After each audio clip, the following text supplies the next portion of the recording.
فوق صوت النبی طہارۃ و تزکیۃ لانفسکم، میری ذات پہ بلند آواز سے صلوات اس لیے پڑھا کرو تاکہ تمہارے نفوس میں پاکیزگی آ جائے۔ صلوات مل کر آواز بلند کرو۔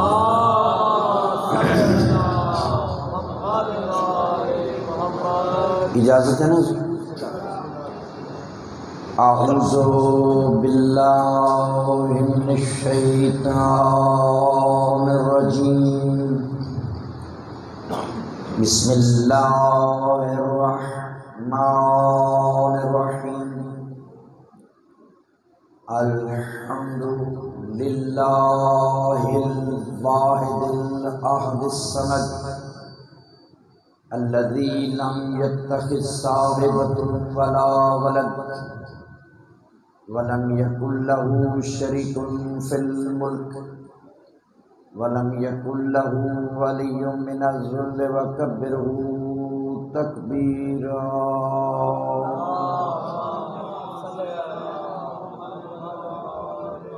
الصلاۃ والسلام علی اول العدد العبد المؤید ورسول المسدد المصطفى الامجد والمحمود الاحمد حبیب الہ العالمین بالقاسم محمد۔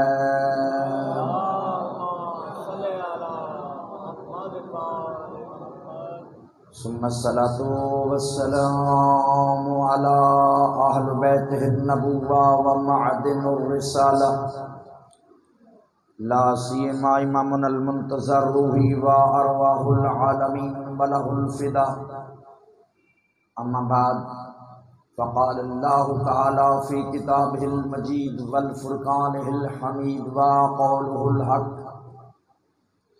بسم اللہ الرحمن الرحیم، وعد اللہ الذین آمنوا وعملوا الصالحات لیستخلفنہم فی الارض ولا یمکنن لهم دینہم الذی ارتضی لهم ولا یبدلنہم من خوفہم امنا یعبدوننی لا یشرکون بہ شیئا ومن کفر فاولئک هم الفاسقون۔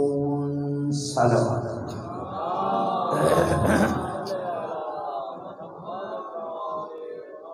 نعرہ تکبیر۔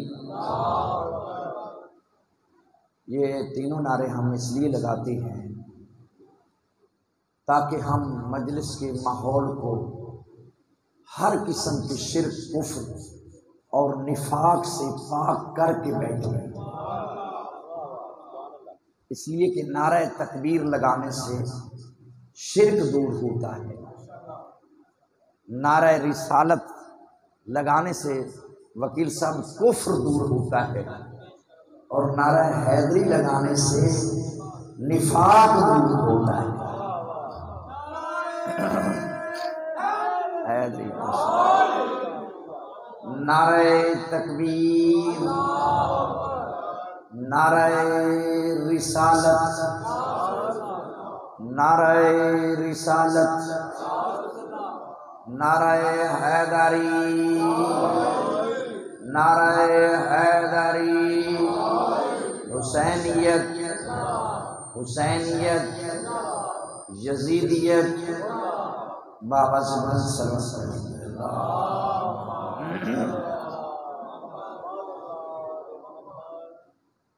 قرآن مقدس 1400 سال پہلے نازل ہونے والی کتاب ہے۔ توجہ فرما رہے ہیں؟ خالق کائنات آپ کی صف اعضاء میں آنا ایک عظیم عبادت میں تبدیل فرمائے، اور بانیان کا خرچ و اخراجات بارگاہ سیدہ میں قبول فرمائے، اور آپ کے ایک ایک سانس کو خالق تسبیح کا مقام عطا فرمائے۔ یقیناً یہ کریموں کی صف اعضاء ہے، یہاں نیت دیکھی جاتی ہے، حیثیت نہیں دیکھی جاتی۔ آپ نے اپنے آپ کو کم نہیں سمجھنا، اور میں آپ کو کم سمجھ کے نہیں پڑھوں گا۔ جو میسج میں نے دینا ہے وہ یقیناً میں نے دینا ہے۔ ایک مومن تک بھی ہماری اس آج کی گفتگو کا میسج پہنچ گیا تو ہماری بخشش کا بہت بڑا سامان ہے۔ صلوات مل کر بآواز بلند پڑھیں گے اللہ۔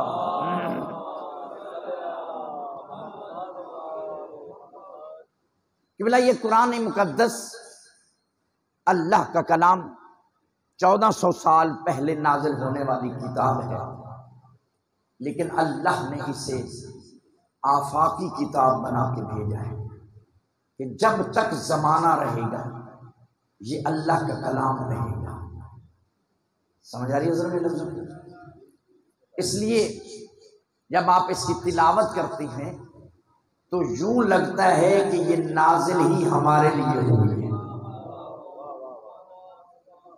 اور اس کی آواز میں بھی قبلہ کوئی پرانا پن نظر نہیں آتا۔ اسی کلام میں قبلہ خالق نے ارشاد فرمایا، خالق سے زیادہ سچا کائنات میں کوئی نہیں ہے۔ اس لیے کہ جب لوگوں نے، مشرکوں نے، کافروں نے اس کے حبیب کو صادق بھی کہا ہے اور امین بھی کہا ہے، تو میرے نبی کا خالق کتنا سچا ہوگا۔ خالق نے کہا وعد اللہ الذین، بہت توجہ، سورہ نور قرآن مقدس کا 24واں سورہ جس کی 55 آیہ مجیدہ میں تلاوت کرنے کی سعادت حاصل کر رہا ہوں۔ وعد اللہ الذین آمنوا وعملوا الصالحات لَيَسْتَخْلِفَنَّهُمْ فِي الْأَرْضِ وَلَا يُمَكِّنَنَّ لَهُمْ دِينَهُمُ الَّذِي ارْتَضَىٰ لَهُمْ وَلَا يَخْلِفَنَّهُمْ فِي الْأَرْضِ وَلَا يَدْخُلَنَّ مِن بَعْدِ خَوْفِهِمْ أَمْنًا يَعْبُدُونَنِي لَا يُشْرِكُونَ بِهِ شَيْئًا من کفر فاولئک هم الفاسقون۔ پوری آیت میں نے پڑھی ہے، اس کے لفظ لفظ پر آپ نے توجہ فرمائی۔ اگر آپ نے اس کا ترجمہ سمجھ لیا تو پھر پورا ہی نظام جو ہے سرکار ولی عصر کا آپ کی ذہن میں آ جائے گا۔ بہت توجہ، اللہ کہہ رہا ہے میں نے وعدہ کیا ہے ان لوگوں سے جو ایمان لائے ہیں اور جنہوں نے نیک عمل کیے ہیں۔ کیا وعدہ کیا ہے؟ لا یستخلفنہم، لام تاکید ہے، فعل مضارع پر داخل ہو کر تاکید کا معنی دیتی ہے کہ ہم ضرور پر ضرور پوری کائنات پر ان کو حکومت دیں گے، کسی خطے پر نہیں، کسی علاقے پر نہیں، کسی ضلع پر نہیں، کسی ایک ملک پر نہیں، پوری کائنات پر لَيَسْتَخْلِفَنَّهُمْ، لفظ لام لگا کر بتا دیا کہ ضرور دیں گے۔ کن کو؟ لَيَسْتَخْلِفَنَّهُمْ فِي الْأَرْضِ، زمین پوری زمین پر۔ اور کیا کریں گے؟ فرمایا وَلَا يُمَكِّنَنَّ لَهُمْ دِينَهُمُ الَّذِي ارْتَضَىٰ لَهُمْ، اور ہم پورا اختیار دیں گے، پورا کنٹرول دیں گے، پورے اختیارات دیں گے ان کو اس دین پر جو دین ہم نے ان کے لیے پسند کیا ہوگا۔ اور کیا کمال ہے، آگے فرمایا وَلَا يُبَدِّلَنَّهُمْ مِن بَعْدِ خَوْفِهِمْ أَمْنًا، اور ہم ان کے خوف کو امن میں تبدیل کر دیں گے، ان کے خوف کو امن میں تبدیل کر دیں گے۔ اور پھر آگے فرمایا جب یہ معاملہ ہو جائے گا یعبدوننی، پوری کائنات میں ہماری ہی عبادت ہوگی اور کسی کی عبادت نہیں ہوگی۔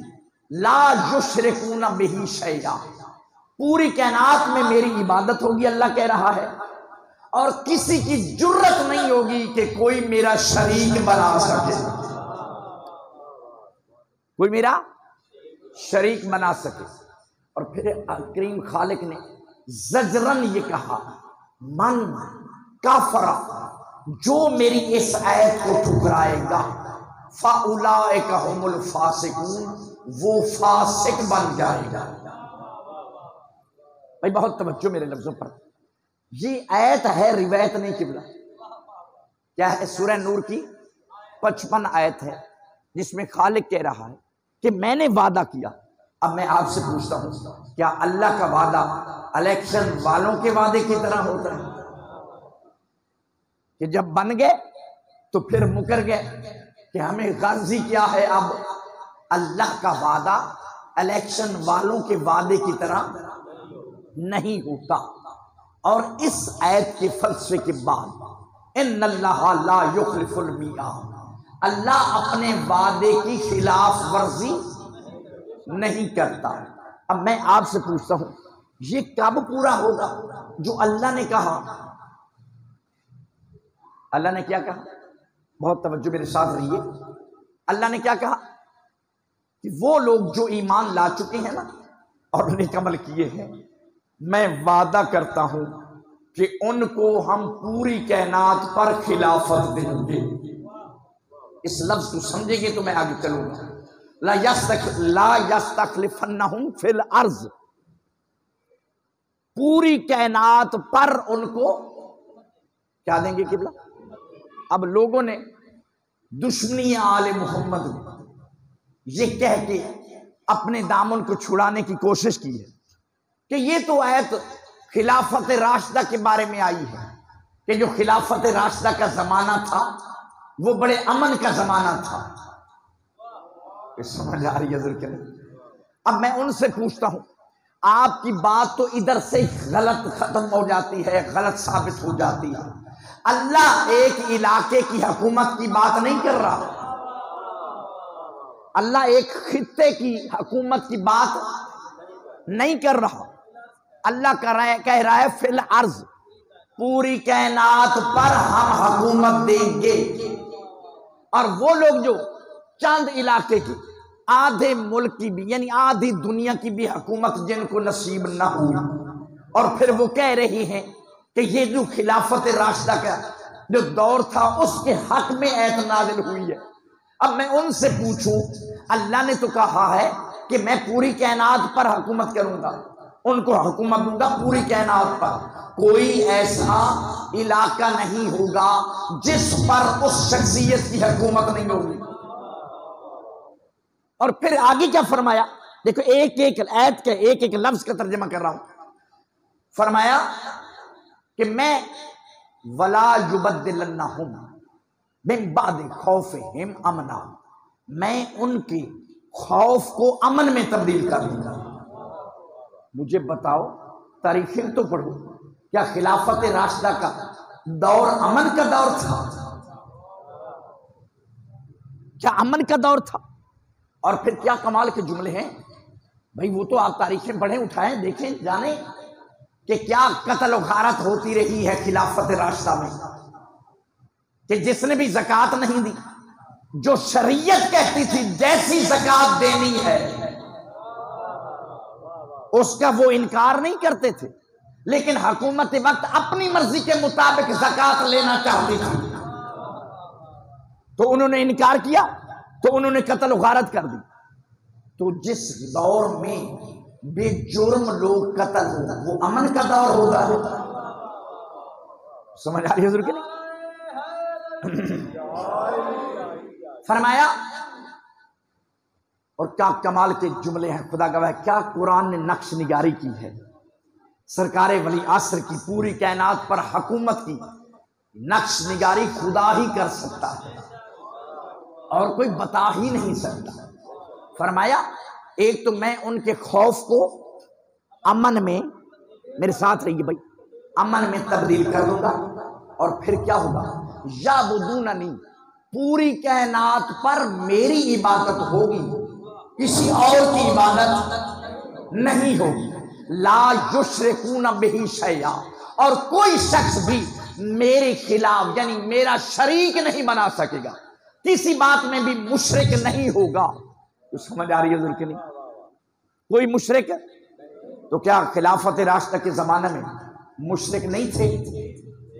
بولو بھائی، بھائی پورے عرب میں کتنے مشرک تھے؟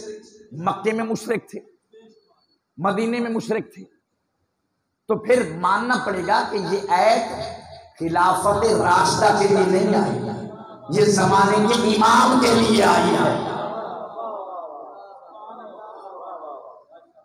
زمانے کے۔ اب بہت توجہ، اللہ اب قبلہ وہ احادیث جو سرکار ختمی مرتبت نے اپنے آخری نیب کے لیے ارشادات فرمائے ہیں، ان کی تفصیل تو بہت زیادہ ہے، لیکن 3 اہم پوائنٹ میں عرض کر رہا ہوں کہ فرمایا ظہور سے پہلے 3 حالتیں تو ضرور ہوں گی۔ پہلی حالت یہ ہوگی، بہت توجہ میرے لفظوں پر، کہ مذہب کی حالت بہت خراب ہو جائے گی، مذہب کی حالت بہت خراب ہوگی، مرد عورتیں بننے کی کوشش کریں گے، عورتیں مرد بننے کی کوشش کریں گی، حیا کا زمانہ ختم ہو جائے گا۔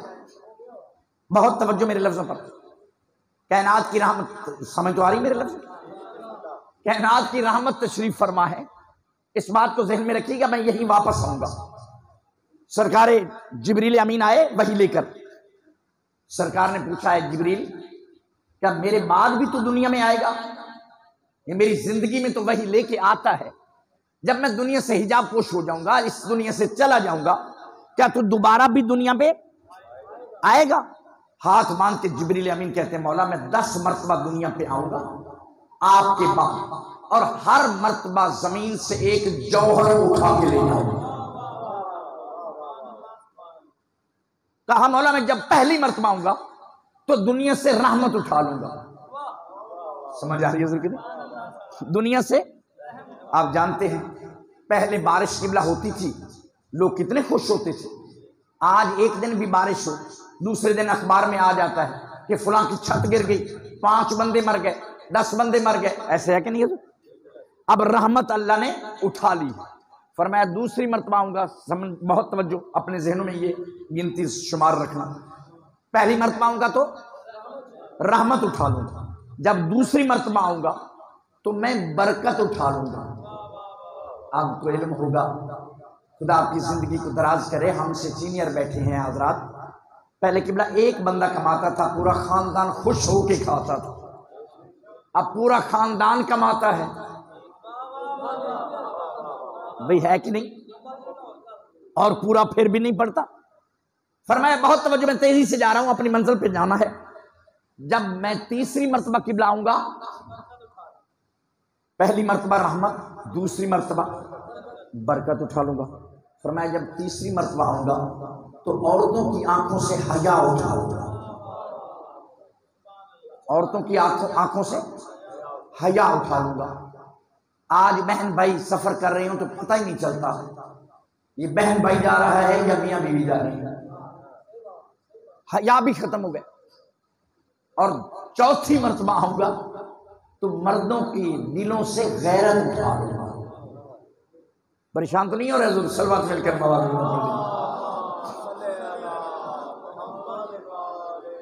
ذرا باتیں، میں اپنی طرف سے کچھ نہیں کہتا، جو معصومین کے اللہم صل۔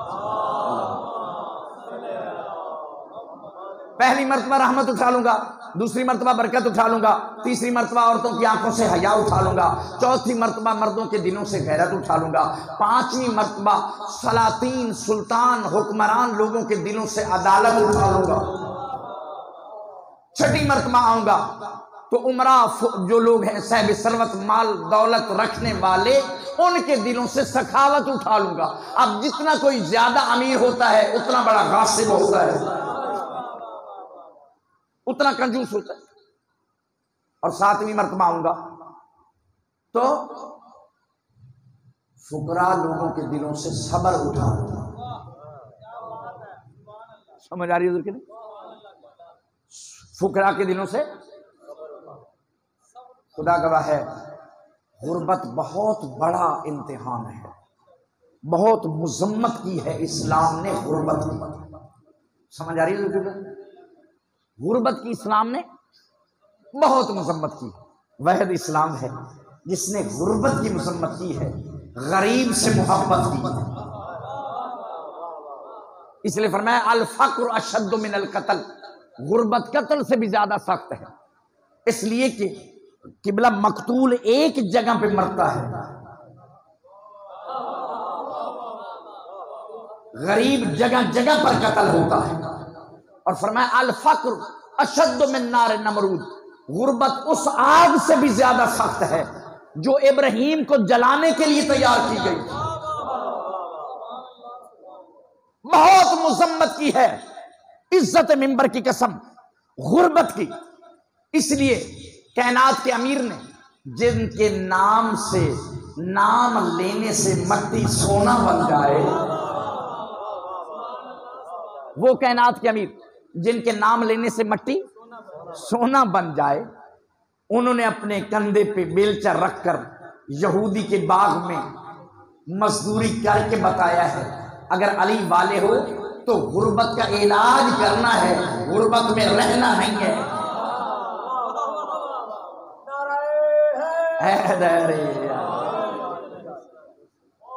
سمجھ آ رہی ہے؟ اور فرمایا کہ جب 8ویں مرتبہ آؤں گا تو حکماں لوگوں کے دلوں سے، ڈاکٹروں کے دلوں سے حکمت اٹھا لوں گا۔ اب جتنے زیادہ بورڈ لگے ہوتے ہیں نا، یہ بھی کینیڈا سے، لندن سے، فرانس سے، فلاں جگہ سے ڈاکٹری کر کے آیا، 5-5 ہزار فیس ہے، لیکن اثر کوئی نہیں، شفا نہیں ہے، ایسے ہے کہ نہیں؟ اور فرمایا کہ جب 9ویں مرتبہ آؤں گا تو ایمان والوں کے دلوں سے ایمان اٹھا لوں گا۔ یعنی قبلہ ایسا زمانہ آ جائے گا کہ آگ کا انگارہ ہتھیلی پہ رکھنا آسان ہوگا، اتنی دیر انسان کے اندر ایمان نہیں رہے گا۔ اللہ اکبر۔ اسی لیے فرمایا میرا امام، میرا حجت، میں نے آخری حجت کو زمانے میں بھیجنا ہے جب دنیا ظلم اور جور سے بھر جائے گی۔ تو فرمایا جب میری حجت آئے گی تو کیا ہوگا؟ بہت توجہ، میں نے عرض کیا کہ 3 یہ باتیں ذہن میں رکھو، ظہور سے پہلے اور ظہور کے بعد۔ ظہور سے پہلے کیا ہوگا؟ دین کو مذاق اڑایا جائے گا، مسجدیں خالی ہوں گی، ڈیکوریشن مسجدوں کی بہت زیادہ ہوگی، نمازی نہیں ملے گی، حیا نہیں ملے گا۔ اور دوسری چیز لا اینڈ آرڈر، یعنی دنیا ظلم اور جور سے بھر چکی ہوگی، جنگیں ہوں گی، فساد ہوگا، جھگڑے پہ جھگڑا ہوگا، کوئی بھی محفوظ نہیں رہے گا، کسی کی عزت محفوظ نہیں رہے گی۔ اور تیسری چیز قبلہ قحط سازی بہت ہوگی، یعنی ضرورت کی چیزیں نہیں ملیں گی، ضروریات زندگی کی چیزیں قلت ہو جائے گی یا مصنوعی قلت کر دی جائے گی، لوگوں کو اتنا پریشان کر دیا جائے گا، چیزیں ہونے کے باوجود نہیں ملے گی۔ بہت توجہ، میں بہت جلدی آگے جا رہا ہوں، اب غور فرمائیے، انہی تینوں چیزوں کو، یہ ظہور سے پہلے کی بات ہے، ظہور سے پہلے کی بات، لیکن ظہور کے بعد کیا ہوگا؟ فرمایا کہ اتنا دین مشرق سے مغرب تک دین ہی دین ہوگا۔ ایک عام مومن ایک فقی کا علم رکھتا ہو، سمجھ آ رہی ہے ضرور کہ نہیں؟ ایک عام مومن، بھائی فقی میں نے کہہ دیا ہے، مرجع اس وقت بنتا ہے جب وہ کم از کم 8 علوم پر PhD کر چکا ہوگا، دین کو کم از کم 50-60 سال محنت کے ساتھ، نالائق نہیں۔ ہمارے یہاں کچھ یہ بھی ہے قبلہ، جو سکول میں نہیں چل رہا اس کو مدرسے میں داخل کر، سمجھ آ رہی ہے کہ نہیں؟ سب سے مشکل ترین جو علم ہے وہ علم دین ہے۔ اب مجھے ایمان سے بتائیے، سب سے مشکل ترین ہو علم دین اور نالائق ترین طالب علم اس میں داخل کر دیا جائے، تو پھر دین میں بگاڑ ہوگا کہ نہیں؟ دین میں خرابی ہوگی کہ نہیں؟ اس لیے کہ اس نے کچھ سمجھنا ہی نہیں، تو اس نے جو بھی کہنا ہے پھر اسے مجتہد بننے کی ضرورت نہیں، وہ خود ہی مجتہد بن جائے گا۔ صلوات مل کر بآواز بلند پڑھ لیجیے۔ وہ پھر پڑھ کے نہیں مجتہد بنتا، اس کی مجبوری ہوتی ہے، کیونکہ اس نے معاشرے میں بھی تو رہنا ہے۔ اور پھر مولوی کی سب سے بڑی پرابلم قبلہ یہ ہے کہ مولوی کوئی اور کام تو کر نہیں سکتا، اس نے سوائے دین کے اور کچھ کیا کرنا ہے؟ دین بیچنا ہی ہے نا۔ جب اپنی مرضی کی دکان کھولنی ہے، صلوات مل کر بآواز بلند پڑھ لیجیے۔ عزت محمد و آل محمد کی قسم، اس منبر کی قسم ہے، جتنی مذمت خدا نے ان لوگوں کی ہے جو خود ساختہ دین بناتے ہیں، اتنی کسی کی مذمت نہیں کی۔ میں ایک مثال دے دوں، پریشان تو نہیں بیٹھے حضور؟ صلوات مل کر بآواز بلند پڑھ لیجیے۔ ایک مثال دے دیتا ہوں، 5 لاکھ سال عبادت کی ہے شیطان نے۔ کتنے سال؟ علامہ جاڑا صاحب نے قبلہ لکھا 2 رکعت نماز چوتھے آسمان پر 6000 سال میں ختم۔ کتنی؟ 2 رکعت نماز چوتھے آسمان پر 6000 سال میں ختم کی شیطان نے۔ اور قبلہ اتنا مقرب تھا، میں کتاب کا نام دے دیتا ہوں، قبلہ تاریخ اسلام، جا کر دیکھ لینا۔ لکھتے ہیں کہ جب پہلے آسمان پہ پہنچتا تھا، دوسرے آسمان والوں کو پتہ چلتا تھا، وہ اللہ کی بارگاہ میں درخواست لکھ کر اس کی زیارت کی سعادت حاصل کرتے تھے۔ ایسا مقرب تھا۔ اور پھر جب دوسرے والوں کو پتہ چلتا، پھر وہ درخواست لکھتے۔ ہر آسمان والے اس کی زیارت درخواست لکھ کر اللہ کی بارگاہ میں کرتے تھے۔ اتنا مقرب تھا قبلہ کہ یہ عرش پہ یاقوت کے منبر پہ بیٹھ کر فرشتوں کو درس توحید دیتا تھا۔ کروڑوں سجدے کیے، اربوں سجدے کیے، اپنی مرضی سے کرتا رہا۔ خالق نے کہا ساری زندگی تو نے اپنی مرضی سے سجدے کیے ہیں، اب ایک سجدہ کر جو میری مرضی کا ہو۔ ذہن میں رہے کہ خود ساختہ عبادت اللہ کو پسند نہیں ہے۔ بہت توجہ، جب اللہ نے کہا بھائی پہلے بھی تو نے سجدے مجھے کیے ہیں، فرق صرف یہ ہے پہلے براہ راست کیے ہیں، اب آدم کے وسیلے سے سجدہ کر۔ پہلے جتنے بھی تو نے سجدے کیے ہیں، کیے تو نے مجھے ہیں، لیکن فرق صرف یہ ہے پہلے براہ راست کرتا تھا، اب آدم کو سجدہ کر۔ سجدہ وہ بھی مجھے ہے۔ اب ہم کعبے کو جو سجدہ کرتے ہیں، کعبہ خدا ہے، اللہ نے حکم دیا ہے کہ کعبے کو کرو، سجدہ کعبے کو نہیں ہے، اللہ کے حکم کو ہے۔ سمجھ آ رہی ہے کہ نہیں؟ کروڑوں سجدے کیے، اللہ نے کہا اپنی مرضی سے کرتا رہا ہے، فرق صرف یہ ہے کہ اب جو سجدہ کار وہ آدم کے وسیلے سے آئے۔ اب جیسے وسیلے کا نام آنا تھا، فوراً سیخ پاک ہوا اور کہا مولا تجھے مانتا ہوں، تیرے علاوہ کسی کو، صرف تجھے مانتا ہوں، تیرا حکم ہو قیامت تک سر سجدے سے نہ اٹھے، لیکن تجھے مانتا ہوں۔ فوراً اللہ نے کہا فاخرج انکا رجیم انکا لعنت الی یوم الدین، نکل جا میری بارگاہ سے، تجھ پر قیامت تک لعنت برستی رہے گی۔ عبادت من حیث ارید لا من حیث ترید، مجھے ایسی عبادت نہیں چاہیے جیسے تو چاہتا ہے، مجھے ایسی عبادت۔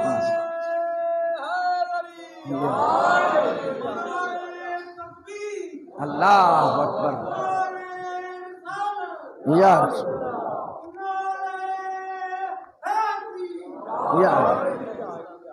تو خود ساختہ عبادت اللہ کو پسند نہیں ہے۔ عبادت وہی ہو جو خدا چاہتا ہے۔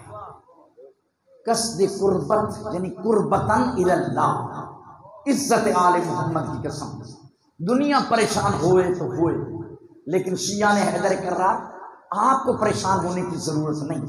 اے اہل بیت نے یہی تو بتایا ہے کہ کثرت عبادت کی ضرورت نہیں، خلوص عبادت کی ضرورت ہے۔ کائنات کے امیر نے ایک ضرب لگائی تھی نا، ایک ہی ضرب لگائی۔ اب مجھے ایمان سے بتائیے کتنا وقت قبلہ ضرب پہ لگتا ہے؟ 1 سیکنڈ لگا ہوگا نا، تو اللہ نے کہا یہ ثقلین کی عبادت سے افضل ہے۔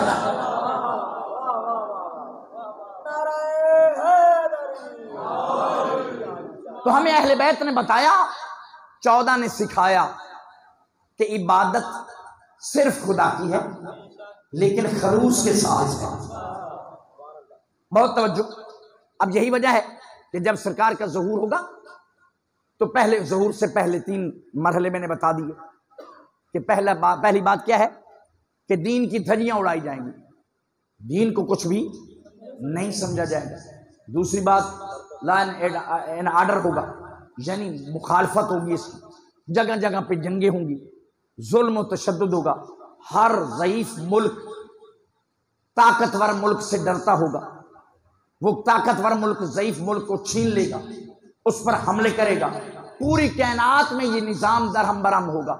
اور پھر آخر میں کیا ہوگا کہ ایک شخص اپنی جوان بیٹی کو لے کے پھر رہا ہوگا اور کہہ رہا ہوگا کوئی ہے جو میری بیٹی لے لے، ایک وقت کا کھانا دے دے۔ اتنا قحط سالی ہوگی، اتنا ظلم بھرا دور آ جائے گا۔ اور خدا گواہ ہے یہ ظہور سے پہلے تھی، لیکن ظہور کے بعد کیا ہوگا؟ ہر شخص اتنا علم رکھتا ہوگا جتنا ایک فقیہ علم رکھتا ہے۔ اور خدا گواہ ہے جب سرکار ظہور فرمائیں گے تو وہ باقاعدہ رخصت دیں گے، ٹائم دیں گے کہ جس کو کچھ نہیں آتا ہوگا اس کو پھر بھی، کیونکہ وہ کریم ابن کریم ہے، ان کو بتایا جائے گا کہ اپنی اصلاح کر لو، اپنے دین کو سمجھ لو، اپنے دین پہ عمل کرنے کی کوشش کرو۔ اگر پھر بھی وہ نہیں سمجھے گا تو پھر اس کی گردن کو اڑا دیا جائے گا۔ سمجھ آ رہی ہے؟ اور پھر کیا کمال کی بات ہے، یعنی اتنا سکون ہوگا، اتنا سکون ہوگا۔ ایک مثال دی ہے تاریخ نے کہ ایک خاتون سر سے پاؤں تک زیورات میں لدی ہوئی ہوگی، دولت اس کے پاس کافی ہوگی، وہ شام سے لے کر مکے تک اکیلے جا کے سفر کر سکے گی، یعنی کسی کی جرت نہیں ہوگی کہ کوئی اس کی کسی مال کی طرف دیکھے یا زیورات کی طرف دیکھے یا اس کی عزت کی طرف دیکھے، اتنا سکون ہی سکون ہوگا۔ بہت تیزی سے میں آگے جا رہا ہوں۔ اور آخری چیز کیا تھی؟ یعنی زمین اپنے خزانے اگل دے گی، اتنا رزق وسیع ہو جائے گا، اتنا رزق کہ مستحقین آپ کو نہیں ملیں گے۔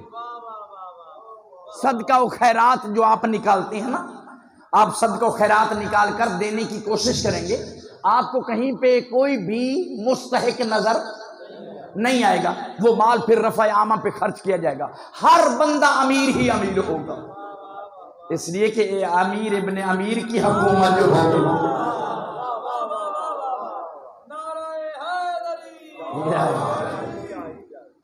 بہت توجہ میرے اس جملے کی، اب غور فرمائیے، اتنا سکون ہو۔ اور خدا گواہ ہے قبلہ اس بات پہ تمام متفق ہیں، پوری ملت مسلمہ اس بات پہ متفق ہے کہ مہدی آئیں گے اور ان کے پیچھے حضرت عیسیٰ نماز پڑھیں گے، حضرت عیسیٰ آ کر ان کے ہاتھ پہ بیعت کریں گے۔ سمجھ آ رہی ہے حضور کہ نہیں؟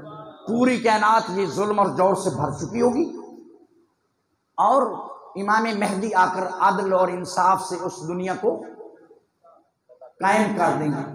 پوری کائنات پر اللہ سرکار کو فتح دے گا، پوری کائنات پر حکومت ہوگی۔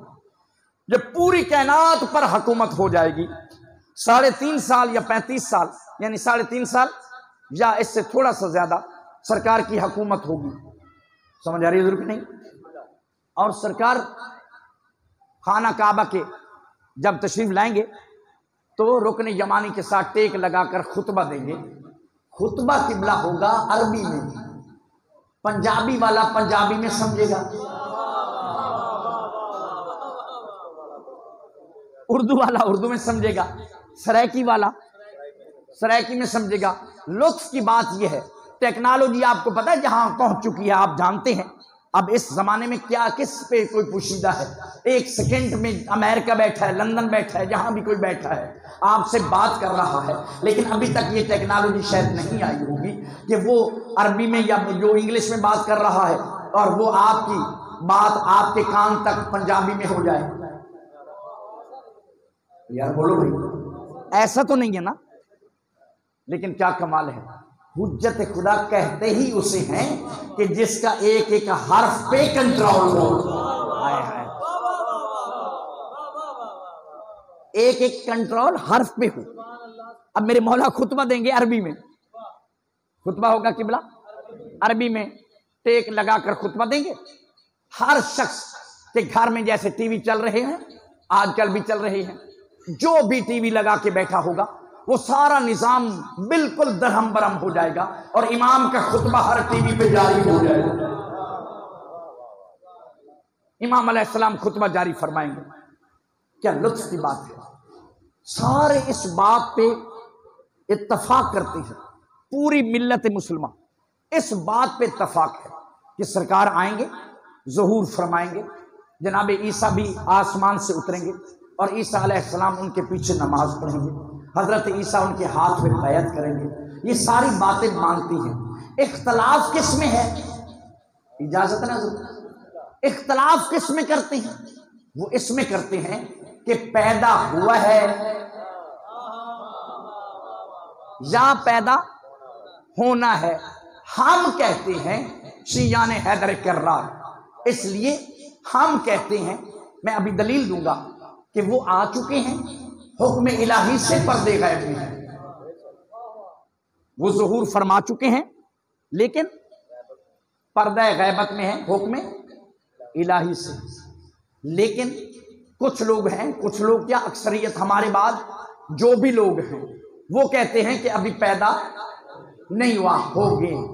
یہ ریزن سب سے بڑا پرابلم یہ ہے، عزت آل محمد کی قسم، اس میں بہت چھوٹی بات نہ سمجھو، اس میں بہت بڑی بات پوشیدہ ہے۔ اس میں بہت بڑی بات پوشیدہ کیا ہے بھائی؟ اگر یہ مان لیں کہ جناب مہدی علیہ السلام سرکار حسن عسکری کے بیٹے ہیں تو پھر ماننا پڑے گا نا کہ جناب حسن عسکری علیہ السلام حق پر ہے اور ان کے مقابل میں آنے والا بنی عباس کا جو بھی حکمران ہے وہ باطل پر ہے۔ وہ کیا ہے بھائی؟ بہت توجہ، یعنی یہ تو ہر ایک مانتا ہے کہ امام مہدی علیہ السلام آئیں گے، جب کیونکہ میرے رسول اعظم کی حدیث، بہت توجہ، صحیح بخاری میں بھی یہی ہے کہ سرکار مہدی آئیں گے اور عیسیٰ چوتھے آسمان سے اتریں گے اور آ کر میرے مولا کے پیچھے نماز پڑھیں گے، میرے مولا کے ہاتھ پہ بیعت کریں گے۔ یہ صحیح بخاری میں موجود ہے۔ اور سنن ابن داؤد اور ابن ماجہ، یہ دونوں کتابیں، بلکہ تینوں کتابیں سیاہ ستہ کی ہیں، ہماری کتابیں نہیں ہیں۔ کن کی ہیں؟ سیاہ ستہ مشہور کتابیں ہیں بھائی، وہ 6 کتابیں ہیں، ہماری 4 کتابیں ہیں، ان کی 6 کتابیں ہیں۔ ان سیاہ ستہ میں ابن ماجہ، ابن نسائی، بہت توجہ، صحیح بخاری میں بھی یہ ہے کیا کہ اگر ایک دن بھی باقی رہ جائے گا نا قیامت میں آنے کا، تب بھی خالق اس ایک دن کو اتنا طول دے گا، اتنا لمبا کرے گا کہ آخری حجت کی حکومت آ جائے گی اور قائم ہوگی۔ یہ تمام مسلمات میں سے ہے، لیکن بتانا یہ چاہتا ہوں، اگر مان لیا جائے کہ وہ پیدا ہو چکے ہیں تو پھر ماننا پڑے گا نا کہ کس کے بیٹے ہیں؟ بولو یار میرے ساتھ، کس کو بولو بھائی؟ تو پھر قبلہ ماننا پڑے گا نا کہ حسن عسکری کے بیٹے ہیں۔ جب یہ مان لیا کہ حسن عسکری کے بیٹے ہیں تو پھر ماننا پڑے گا کہ جو حسن عسکری کے مقابل میں حکومت ہے وہ باطل ہے۔ وہ کیا ہے؟ باطل ہے۔ پھر اس کے پیچھے جانا پڑے گا کہ جو حسن عسکری علیہ السلام کے باپ ہیں علی نقی علیہ السلام، ان کی حکومت بھی باطل نہیں ہے، ان کے مقابلے میں آنے والی حکومت باطل ہے۔ پھر اسی طریقے سے یہ سلسلہ چلتا چلتا سرکار حسن اور حسین سے گزرتا ہوا علی کے پاس پہنچ جائے گا، تو پھر ماننا پڑے گا کہ علی کی حکومت حق ہے۔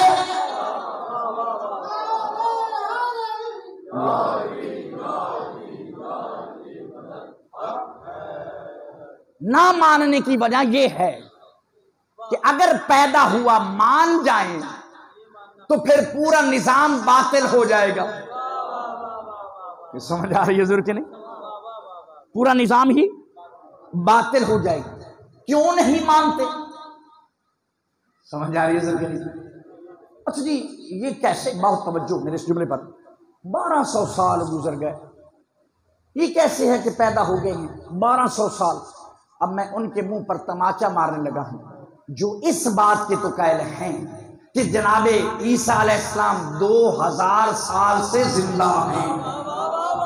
بھائی 2000 سال سے عیسیٰ کی زندگی مانتے ہو، 12ویں کی زندگی نہیں مانتے؟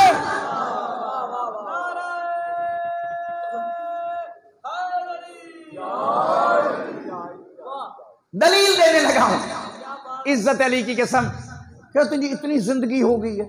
اب مجھے بتائیے آپ کے پاس اپنی زندگی کا کیا نوٹیفیکیشن ہے؟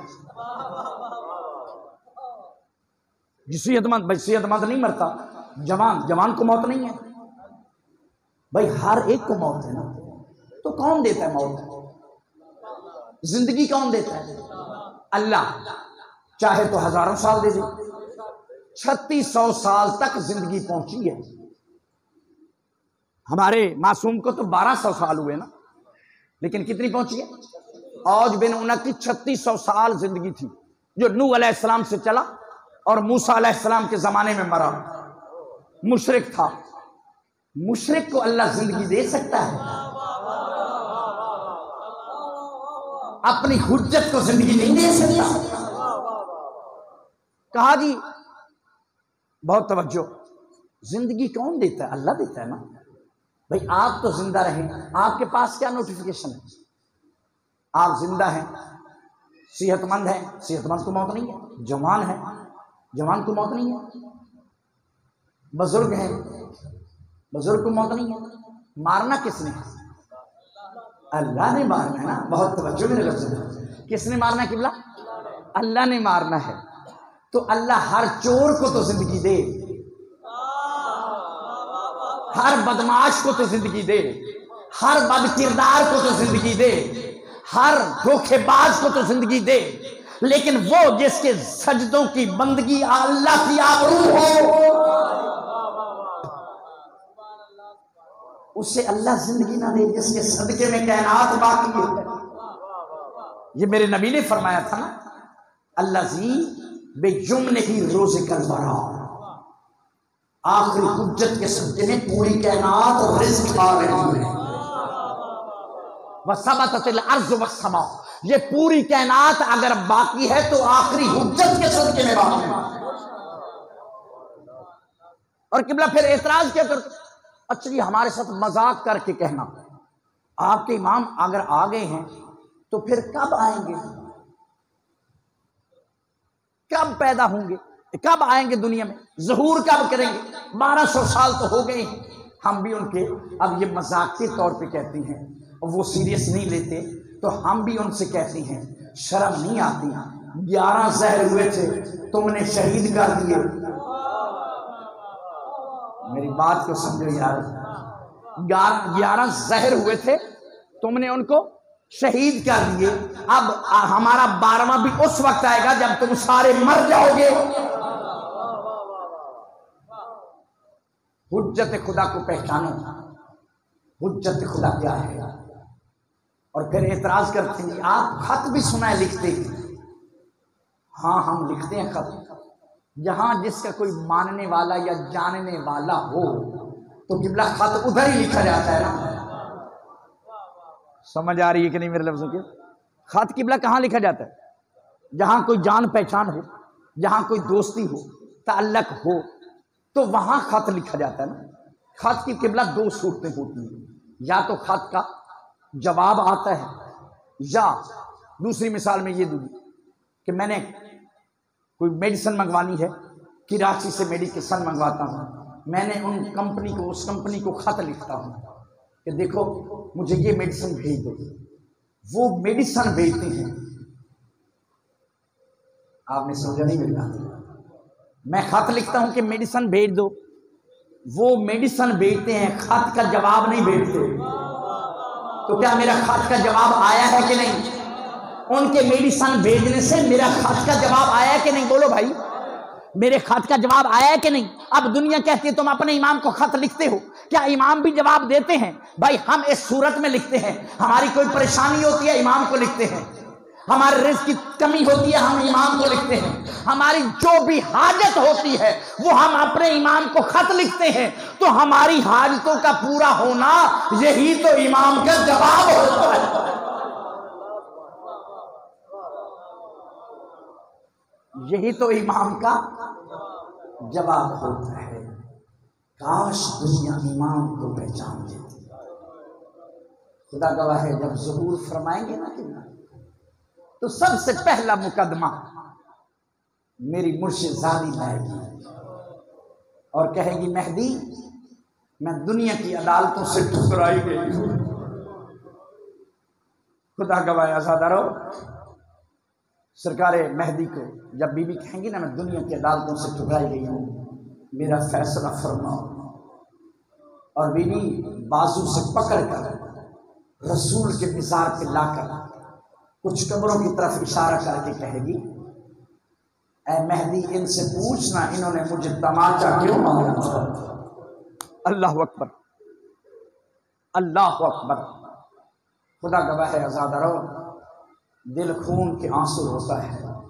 عجیب قسمت سی زہرا کی، اور پھر عجیب قسمت ہے ثانی زہرا کی۔ پوری کائنات میں جہاں بھی دیکھو نا عزادارو، سادات عظام موجود ہیں، اس لیے کہ حسین نے دین کو بچایا ہے، حسین کی اولاد پوری کائنات میں موجود ہے۔ لیکن میری ہزاروں جانیں قربان سیدہ زینب تھا کہ اپنی پوری نسل دین پر قربان کر دیا۔ عزادارو ابھی حکم ملا تھا کہ اون محمد کی شہادت پڑھی۔ میں کہوں میرے بھائیوں، خدا آپ کے آنسو رومال زہرا میں محفوظ فرمائے۔ خدا گواہ ہے عزادارو، 10ویں کا دن آیا، سرکار سیدہ زینب فرماتی ہیں آؤں جا کر اپنے چچا، اپنے ماموں عباس کو بلا کے لاؤ، اپنے ماموں حسین کو بلا کے لاؤ۔ عزادارو میرے مولا حسین بھی آئے ہیں، جناب عباس بھی آئے ہیں، اور عزادارو کہا اکبر کو بھی بلا کے لاؤ۔ جناب اکبر آئے ہیں۔ بی بی زینب فرماتی ہیں اکبر تجھے اپنی جوانی کا واسطہ، آج تیری پھوپھا جو کرے نا اسے کرنے دینا۔ زمین پہ بیٹھ، زمین پہ بیٹھے ہیں۔ عزادارو اون کو حسین مولا نے اٹھایا ہے، محمد کو بی بی زینب نے اٹھایا ہے۔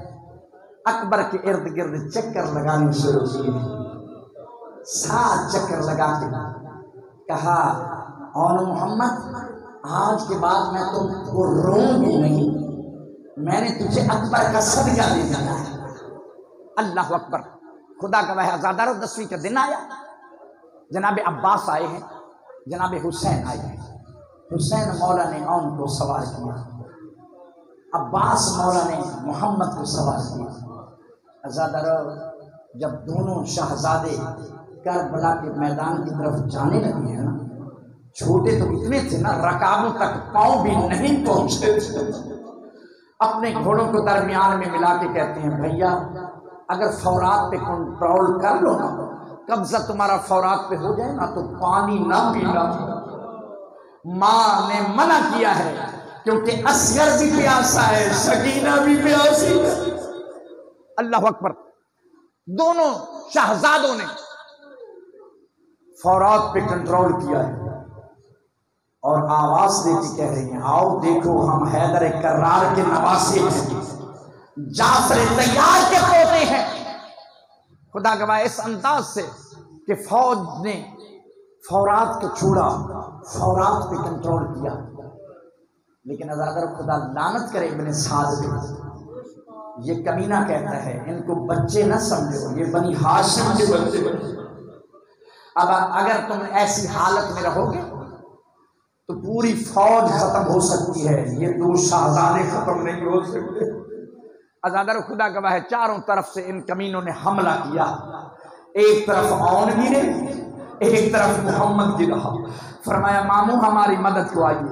ازادر جناب حسین اور جناب عباس خدا گواہ بھاگ کے آئے ہیں، لاشوں کو چھڑایا ہے، اور آ کر جیسی ابھی رمق باقی تھی نا، اون کو حسین نے اٹھایا، عباس نے اب محمد کو اٹھایا، دونوں کے سر جب زانوں پہ تھے نا تو ازادر محمد کہتی ہیں چچا عباس، مامو عباس اپنا کان ذرا میرے قریب کیجئے۔ ازادر محمد نے بھی کان قریب کیا۔ حسین مولا کو اون کہتے ہیں مامو ذرا کان میرے قریب کیجئے۔ ازادر جب دونوں کانوں کو قریب کیا تو کہا اے مامو حسین ہماری ماں کو بتانا، ہم نے فورات پہ قبضہ تو کر لیا تھا لیکن پانی نہیں پیا۔ اللہ اکبر، اللہ اکبر۔ خدا گواہ ازادر لاشوں کو اٹھایا، جناب حسین مولا نے اور عباس مولا نے، اور خیمے میں لائے۔ بی بی زینب ایک ہاتھ اون کی لاش پہ رکھا، ایک ہاتھ محمد کی لاش پہ رکھ کے کہا اے اون محمد میں آج تجھے روؤں گی نہیں، اس لیے کہ تم اکبر کا صدقہ ہو۔ بس ازادارو یہ کیسے عظیم شہزادی ہیں، خدا گواہ ہے جب پہلی مجلس ہوئی ہے نا شام کے زندان میں، اب ازادارو جب رہائی ہوئی ہے نا تو بی بی نے پہلا حکم یہ فرمایا تھا کہ میرا پہلا حکم یہ ہے، میری پہلی شرط یہ ہے کہ ہم پہلی مجلس زندان میں کر کے جائیں گے۔ حسین کی پہلی مجلس زندان شام میں ہوئی۔ ازادارو کیا منظر ہوگا قبلہ وہ کہ ہر بی بی کے سامنے اس کے وارث کا سر پڑا ہے، ہر بی بی ماتم کر رہی ہے، رو رہی ہے، گریہ کر رہی ہے۔ ازادر شام کی عورتیں آئی ہیں، انہوں نے عجیب منظر دیکھا، ہر سر کے سامنے بی بی رو رہی ہے، ماتم کر رہی ہے، لیکن دو سر ایسے ہیں جو ایک کونے میں ہیں۔ ازادر شام کی عورتیں پوچھتی ہیں ان کی ماں مر گئی ہے؟ الا لعنت اللہ علی القوم الظالمین فسیعلم الذین ظلموا